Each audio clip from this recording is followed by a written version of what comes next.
everyone doing today? Good? Have we been learning the past 2 days? Yeah? Are we going to learn more? Okay, so a fun weather tidbit before we get started and we bring the amazing panelists up here. Does anybody know what today is and why it's significant in the weather world? It is! Say it louder!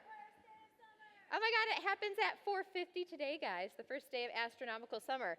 And another fun fact is we have 5 hours and 51 minutes of more daylight than we did during the winter solstice. Yay! So we can party as late as we want to. With that said, I would like the amazing panelists to come up here. We have April, we have Victoria, and we have Sara, and they don't need an introduction, but I'm going to have them come up here, and they're going to introduce themselves because they are incredible, and I can't give it to them. So yes, come up here. Woo! And so one reason I chose Taylor Swift, anybody know why I chose, get ready for it, Taylor Swift for this walk-up song?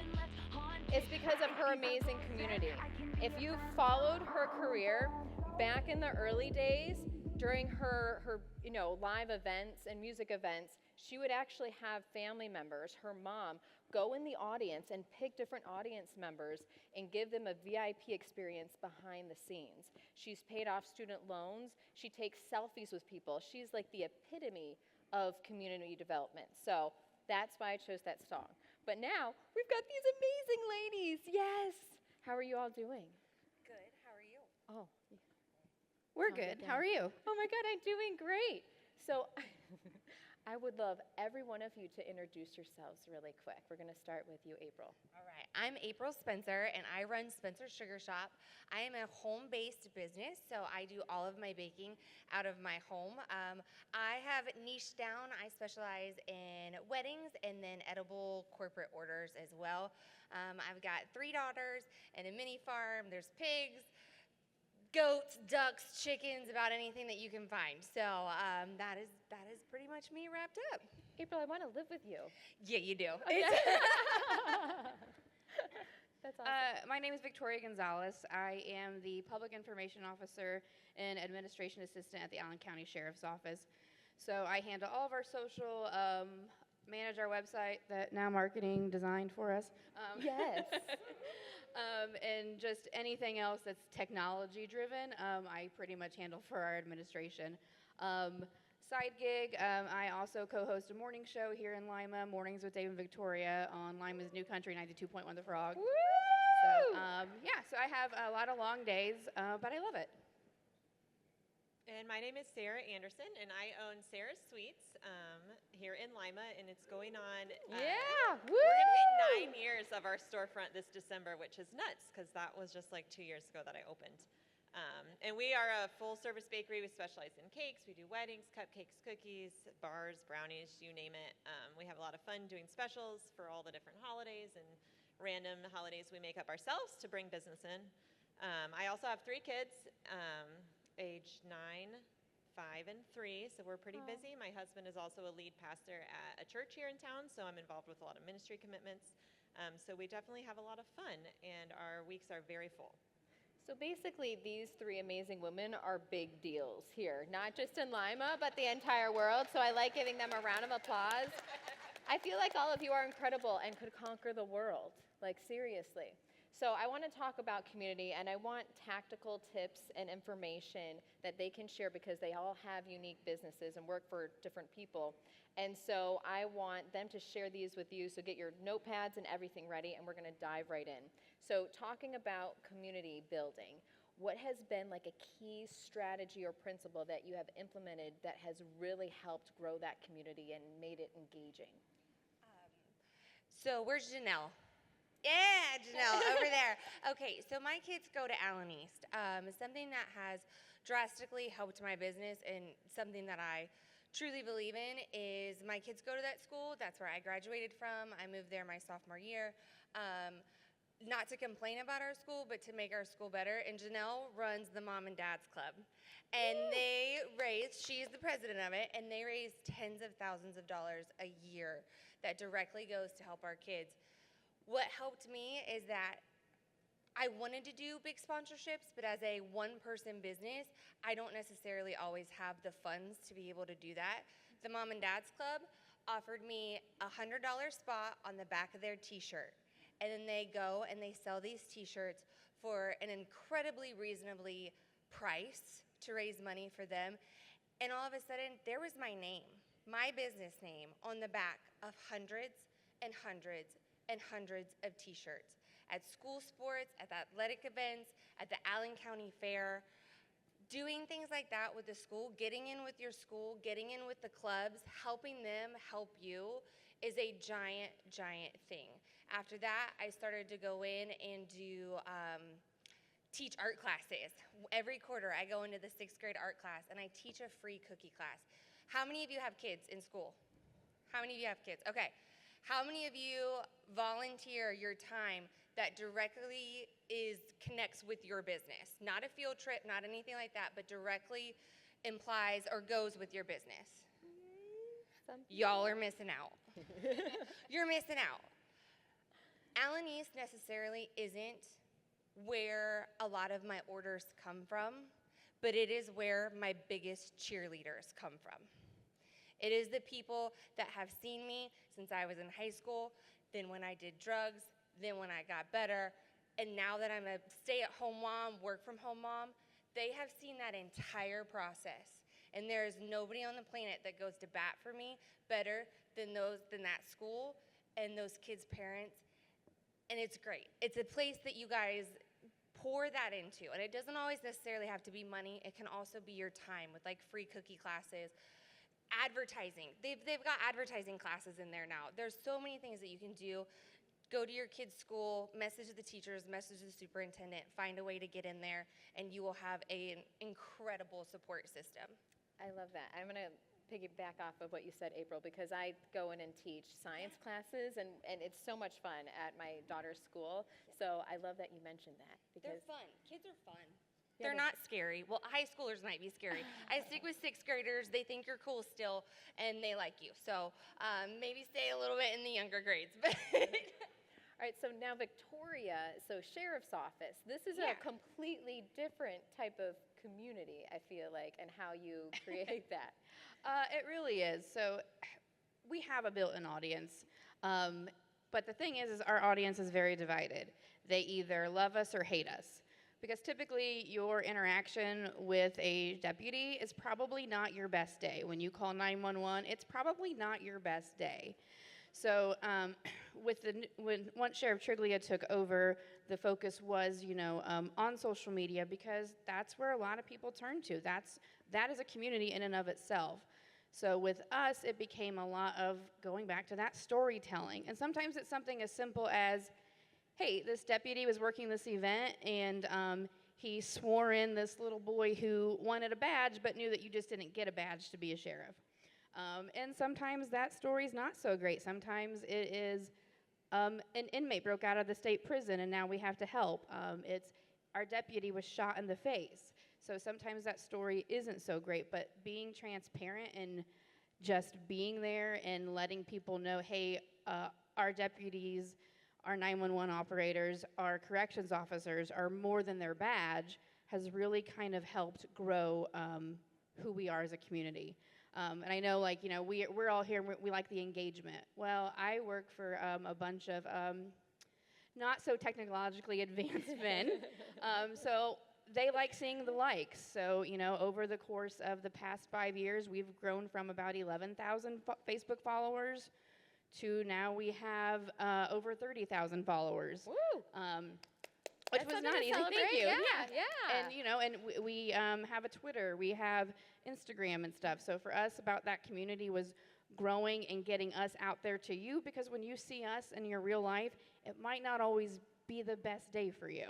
Yeah, I love that. That makes sense. All right, Sarah. Okay, so for building community for us, so one of my big driving forces behind my business now is it's about the people, my staff, the people we serve. I started my business from my home about 13 years ago. So did it from home for 3-4 years, then opened the storefront. And so one of the ways we really try to engage the community now is we will host a lot of community events, at least a few per year. A few examples, and usually these are free. Obviously, we're trying to get people out to buy our product when they're coming. But for example, last year during the coronation, we did the Great Sara Sweets Bake Off. So we invited people to come. We had some parameters and rules, and they had to bring their cake, and then we judged these like 45 cakes. It was a lot of cake to eat and look at, but it was a lot of fun, and it gets people engaged with what we're offering to them. An event we'll be doing later this summer, which we did last Olympic cycle, was we did the Bakery Olympics, and it's just really kind of silly, stupid things, but people really got into it. So we have different competitions that are held outside. We got a big tent, like who can sort the sprinkles the quickest? So we gave them a little cup of sprinkles, and they've got to sort the colors out. We had people hauling bags of flour back and forth from 2 pallets just to earn a gold medal cookie, like a $2 gold medal cookie. But they were really into it, and they had a lot of fun. They can bring their kids out and see that we're about supporting the community, trying to give people something to do. I did not grow up in Lima. I moved here in 2010, and I started my career here actually working in the schools at Lima Senior High School. And all I heard that first year or two was, I can't believe you moved here. Why would you want to move here? Why would you want to work with us? This town is terrible. And I didn't understand, because I moved from a similar town over in Illinois, and I think it's what you make of it. So once my career transitions to the point where I can actually provide things for the community, that's one of my goals, and that's what we really like to do. And I think that's phenomenal, Sarah. And I think with all of you, giving back to the community is a huge part of your business and what you want to do. Now, talking about online communities, can you talk about what social platforms and other platforms you use to help build community, and what metrics you specifically look at, those key metrics? I'm on Facebook and Instagram. I keep it pretty simple. I've tried the TikTok thing here once in a while, but yet again, it's a one-person show, so I have to. There's only 100% of you, right? Yeah. So if you're dividing yourself up into so many percentages, you only have so much time. And I have to be a mom, and I have to be a business owner. And a lot of times, social media, sometimes I am so on point about it, and I'm great, and then sometimes I fall off the wagon, just because that's real life. So I think the metrics that I try to focus on is mainly not losing anybody. It's retention for me. It's retention through Facebook and through Instagram. I'm definitely at a lull right now. You hit that number, and then it's really hard to get over that. Thanks, Facebook. But so mainly I try to just make sure that as long as the people that are there are happy, are engaged, I'm getting likes, some shares. I try not to focus on that too incredibly much, just because it's really difficult. And I try to be consistent, but I'm not always on my A game all the time. And that's okay. Nobody is. You're right. Yeah. It's None impossible of us are perfect. Yeah. I love that. I would say, I struggle with the same thing, even though, yes, Facebook, social media is a part of my job. The day in and day out of it, though. Yeah. Okay. Sorry. The day in and day out of it, though, things come up. I am a one-person team for the most part for our social media. So for me to measure those metrics, I'm a little old school. I like seeing that our likes go up.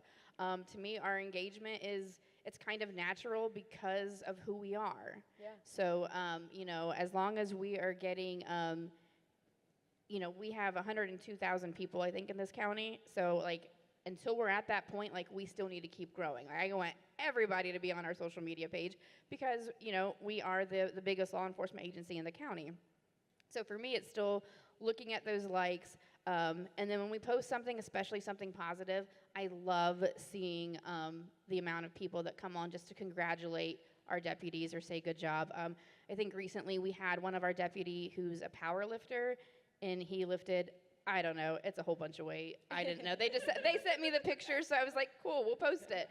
But the amount of people that were like, well, this is really awesome, and kind of started this new trend behind the badge, because they're more than just their badge. So as long as we still have people that are actively, engaging in that post, we don't follow a whole lot of metrics, because for us, if If we're on a level 1, our metrics are going through the roof because everybody wants to know. If we're not on a level 1, our metrics are going through the roof because snow. Why are we not shutting everything down? So, but yeah, so as long as we're actively seeing that engagement, we kind of know what content our community wants to see. That's great. For us, we primarily focus on Facebook and Instagram, and consistency has been really key for us. We are very consistent with a daily post with our menu each day. We've found that our followers tend to expect that. We'll get calls by like 10:30 if it's not up. Well, what do you have today? Like, well, it's on our website, which is designed by Now Marketing with all the flavors of each day. You could go there and see it. But then we have also started TikTok within the last year or so. I had some younger girls on my staff come to me and say, I want to make videos. And I said, please make us the TikTok videos because it's over my head. I even open that app and like my brain shuts down. So they've been a huge help, and I've told them like, I'll be in whatever video you want me to be in, just tell me what to do. And so that's been a lot of fun to be able to not pass the reins, but just share the load of some of that content creation. And I miss a lot of the daily stuff that goes on behind the scenes because I'm like stuck at the laptop making lists for everybody. So I miss a lot of the fun, silly things that happen. And we also try to keep it really personable on our stories, both in Facebook and Instagram. And I share a lot of my even personal life there. So kind of crossing boundaries of business versus personal. But I want people to know like who I am, that Sara's Sweets, there is a Sara. Because even now that we've been open for so long now, we have people come in and they will say like, is Sara a real person? And I'm like, yes, I'm right here. I'm still working, maybe not here in the store as much as I did way back when, but putting a solid, 40 hours in a week at least. Yeah. So just being able to remind people that this is a human. There are humans here that work here. We are humans who make your product. It's not a factory-made, produced situation. Which I think is so important. And so one other thing that I want to talk about, you as business owners, entrepreneurs, and working in social media and different other businesses, there are failures and there are successes, and failures, I love like asking my daughter, what have you failed at today? Because then I know that she's actually tried something new. I'm trying to encourage her to let her know that it's okay to fail. So I would love for each of you to share something that you failed at, like a post or, some kind of content strategy, what you learned from it, and some of your biggest successes that you could share. Do I have to go first? You don't I have can to go first. Go first. I have one. I know my failure. So one of my posts in the past couple recent years that I would say was kind of a failure, but kind of I don't know, I'll just explain the story. So we don't claim to be an allergy-free friendly bakery. Like we have peanut butter in the air, we have gluten in the air. We do make products like that don't have peanuts, but it's very much hey, we have peanut butter that's made product with daily here. So you're taking a risk if you have an anaphylactic allergy. And so one busy Friday, we had somehow a mistake happened in the cupcake kitchen where plain chocolate cupcakes were actually topped with like a chocolate peanut butter frosting, but went out as chocolate. And I think we realized 7 of them went out within like an hour. We caught the mistake. 7 whole cupcakes were sold as chocolate when they actually had peanut butter in them. So I was very torn, like what do I do? Do I like announce that we made this mistake? Do we just hope nobody gets sick, So I did put a post up, and I was very apologetic in the post, just want to alert people that this happened and kind of explain the whole situation. And there were a lot of people who were, support, like, oh, I'm so glad you said something. We got one of those, but we don't have an allergy. But then I was laid into by quite a few customers that we should never make a mistake like that because people have allergies, and it was just really hard to handle on my end because I just didn't, like, what else would you want me to do here? Like, You did we do did the right thing. And we don't claim to be an allergy-friendly place, but we wanted to just inform people, hey, this happened. If you were one of the 7, like, give them a sniff before you eat them. You'll be able to tell it's peanut butter, Yes. I remember that post, and I remember thinking, oh, I feel so bad, so bad for her today. But I thought that you handled it beautifully. The transparency, Even the flack that you were getting, like, I thought that, you handled that beautifully. Well, thank you. And I think one of the hardest things is like admitting failure, right? And like there will always be trolls and backlash and everything. Like I get it all the time. Jen, you said it wasn't gonna rain and it rained. It happened. Don't watch the video in the community. But no, but seriously, so I like people see that and the good-hearted ones know that it's courageous for you to do it, and it's so much better for you to admit something than let it continue to go on or something, bad happen. And everyone appreciates it. And I think vulnerability is such a powerful tool, whether it's sharing your story or we all make mistakes, and just say, this is what we thought was going to happen. Then a boundary came through and triggered storms, and so it happened, So we can't control the weather. But, so I think that's a very important, lesson. People are relatable to vulnerability. If you say you made a mistake, we all make mistakes every single day sometimes. And so, I think it's really important if something like that ever happens with your business to be upfront about it, and it'll be better in the end. So, Victoria. So, I hate talking about this. You don't have to if you don't want to. No, it's okay. So, since this mistake happened, my mantra has been, the shit you don't prepare for is the shit that's going to happen. So I like that. So it was a little over a year ago. The state prison had 2 inmates escape.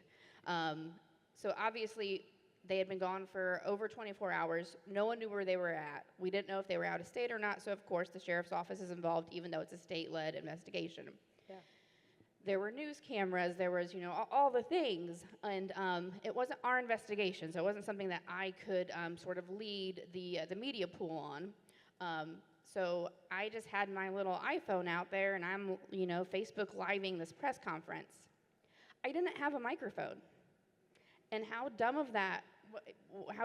was me for not having that, but I didn't. So guess what they heard? Not lots, because there was so much going on. It was outside. There were people talking all over, so this little iPhone mic is picking up every little thing, but yet picking up nothing.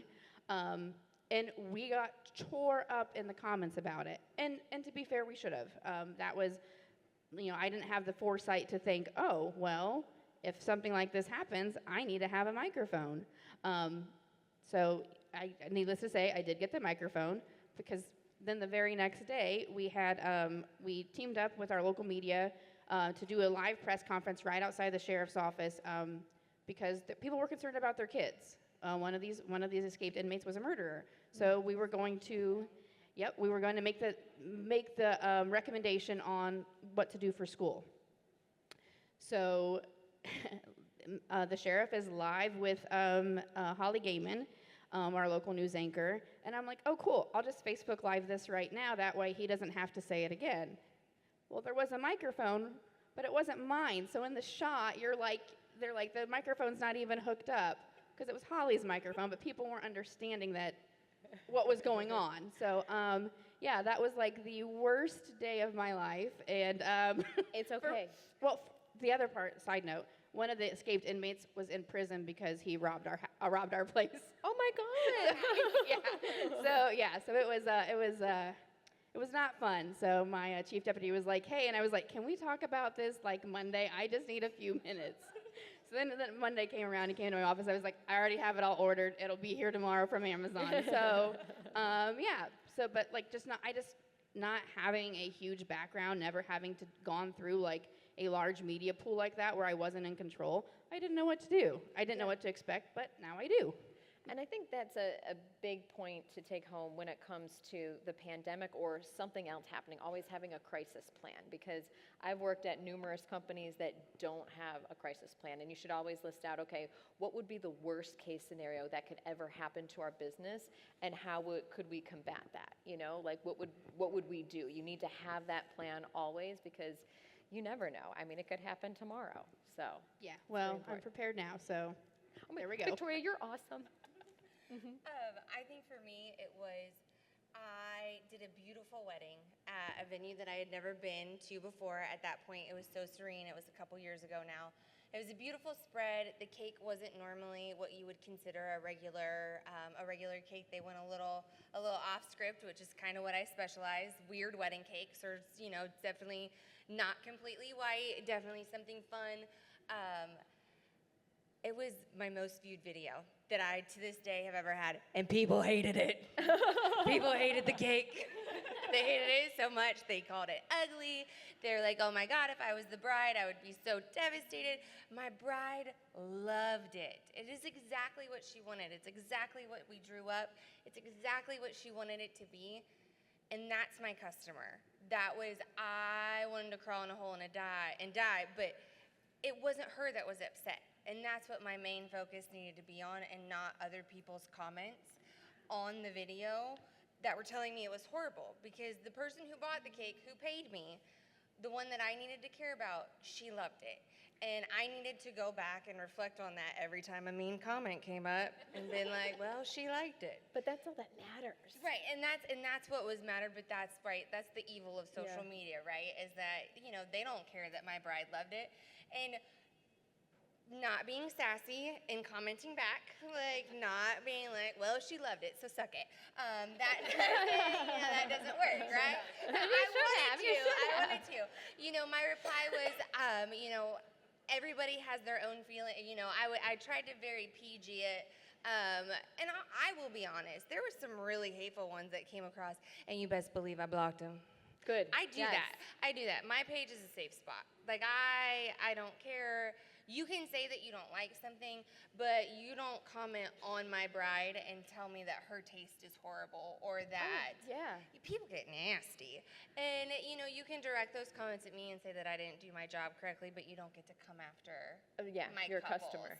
in that aspect. So learning to kind of block out the bad, the negativity, and focus on what matters. And you never know, just from that bump in the algorithm of so many people commenting, that someone could be like a celebrity, would be like, I love that cake. I mean, positive things come out of those types of situations. So, well, and the view bump from all of the mean comments, it rolled into a couple other videos that people like. Exactly. No, that's perfect. So we have like 3 minutes maybe left. So you each get 60 seconds. What is the best advice you never took?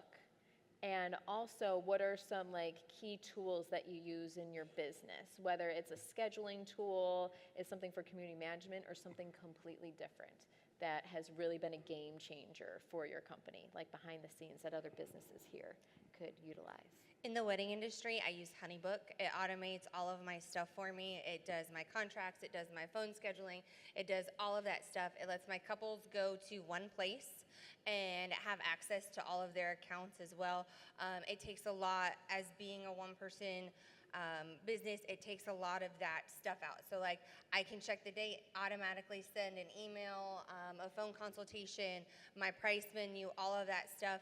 And I know we're supposed to put humans back in this, but it lets me not have to deal with any of that stuff before the client even sees if I'm the right price fit for them. So I love HoneyBook. I use that system.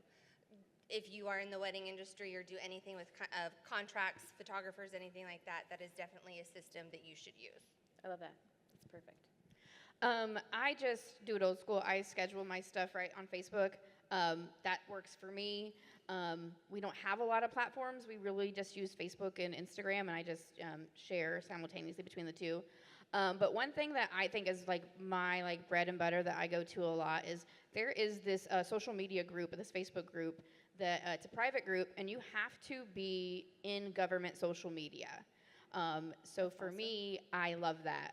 We all are going through the same things. We all have the same issues, especially the legal. There's a lot of legal stuff. We kind of talked about that yesterday a little bit.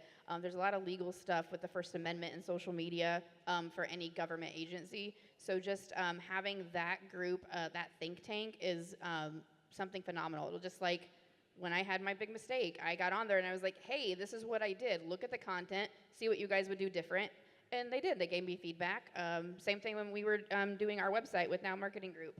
I sent a couple of them the link. What do you guys think? What would you do differently? So I would definitely, whatever niche that you're in, find the Facebook group, because there's probably one, and let that help you too. That's a great tip. I love that. Sarah? Yep, I'm definitely in a bakery owners Facebook group, which is a valuable resource. Are you, April?